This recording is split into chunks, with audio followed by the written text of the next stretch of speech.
this is Victor. I'm here with a new battle report. We are going to play a skirmish, Age of Sigmar. We are going to test the rules of a skirmish, and I decided to play with something different that I'm not used to. I will use Blades of Khorne, but basically I will use just a party of demons. So they will be led by the, well, it's not the Skull Taker, but it's going to be, I will use this miniature as my Herald of Khorne, and he will lead the party composed by 2 Blood Crushers and 6 Bloodletters.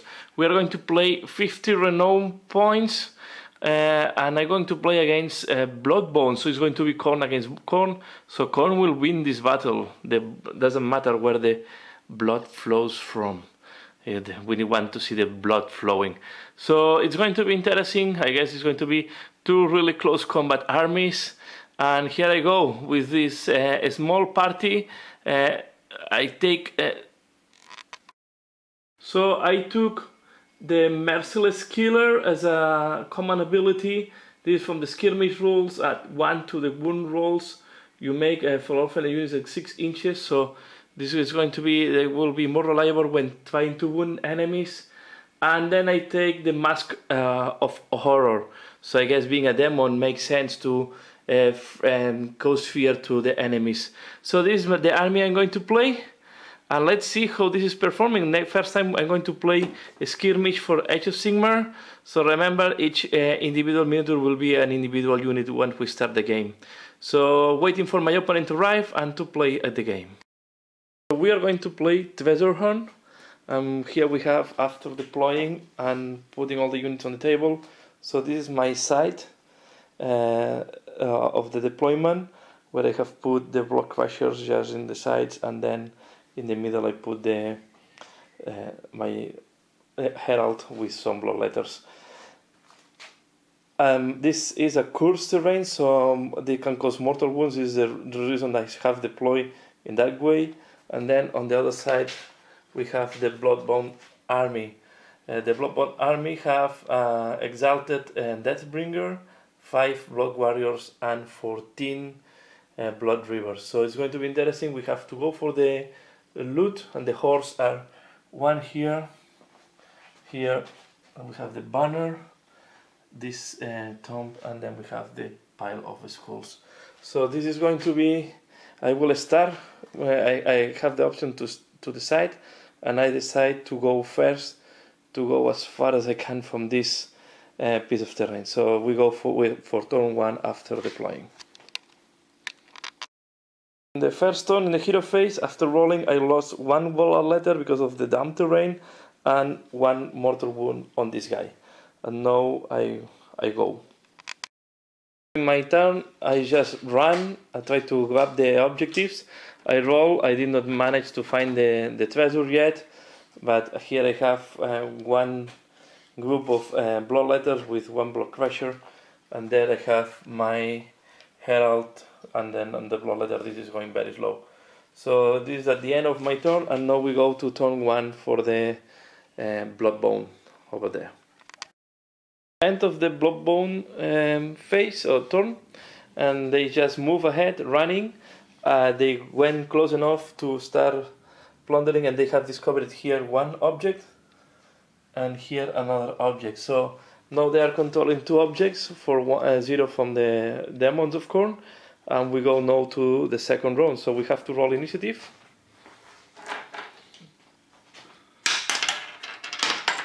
And Bloodbound wants initiative, so they decide who goes now. We are turn 2 for the Bloodbound army, and here we have, they just advance, they run ahead and try to cover as much terrain as possible. So they are controlling again the 2 treasures. They try to check this one, but they did not find the treasure there yet. So this is the situation, not fight yet, we start too far away. Let's see how goes turn 2 for the Khorne demons.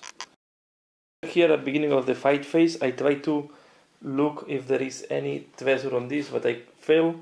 I failed the charge with this guy here, and I failed also the 2 charges there.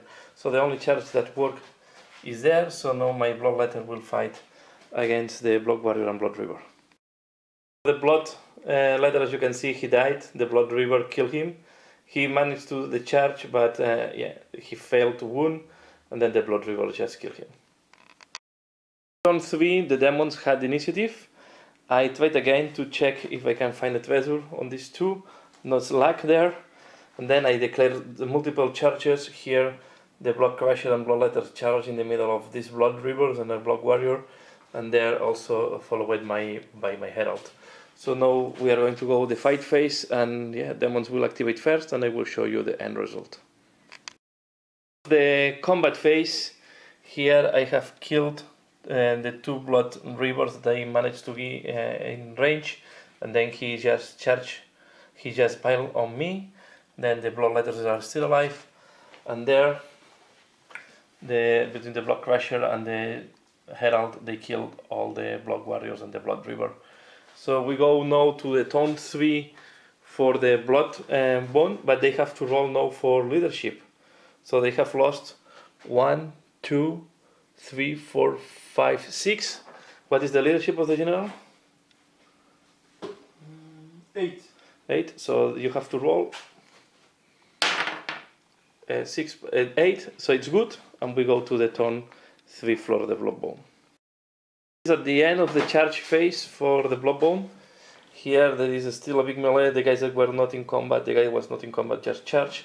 And here the Exalted Deathbringer together with another Blood Warrior, the champion and the two champions indeed from the Blood Warrior and the Blood Rivers are engaged. So here we have one Herald of Khorne with the Blood Crusher, the champion of the unit, against the two champions of the Bloodbond and the boss of the Bloodbond. So it's going to be interesting.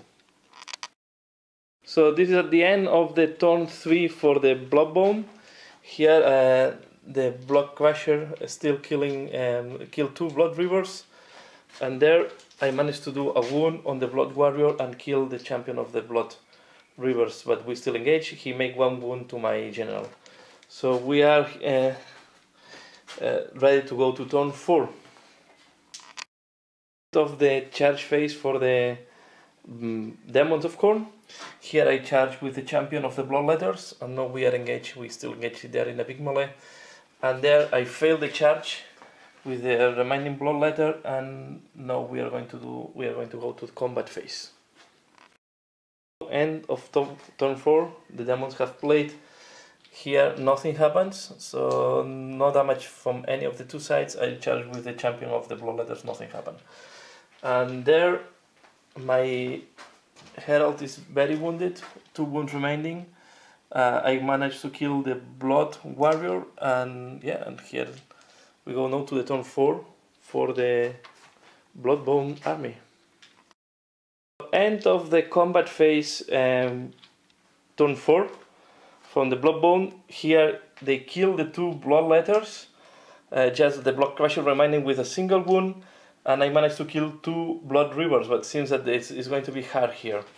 On the other side, we have here a fight. My general is with 1 wound remaining, and his general is with 1 wound remaining, so it's going to be quite a tough combat here, and let's see how it goes. So it's very balanced, the game so far. And all depends on the initiative. First, we need to roll the battle shock. He lost 2 with leadership 7, 8. So you cannot lose anything because, okay. And I cannot lose because I have leadership 10. So let's roll for initiative. 6. Oh, we think Khorne will have the initiative. Yes, Khorne, Bloodbond. So Bloodbond goes first. The end of top of turn 5. It's very balanced, the battle. So here we have that the two generals have died, and his general killed my general, and then I killed the general with my Blood Crusher.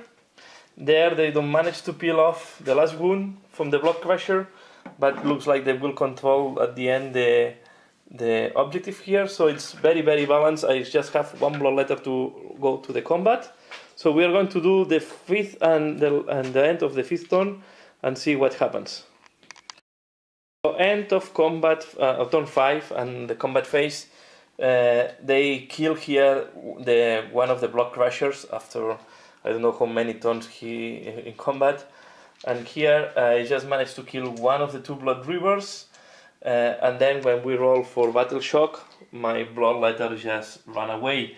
So at the end is a victory, a major victory for the... I think it's a victory for the Bloodbond. I need to check if it's major or normal, but it's a victory for the Bloodbond because they are controlling one objective here, while the demons are not controlling any of the objectives. So yeah, victory for the Bloodbond, and this has been all. So very interesting. I think the skirmish game is quite fast and it's quite intense. It's quite interesting, all the strategy, and plays quite different from the normal Age of Sigmar.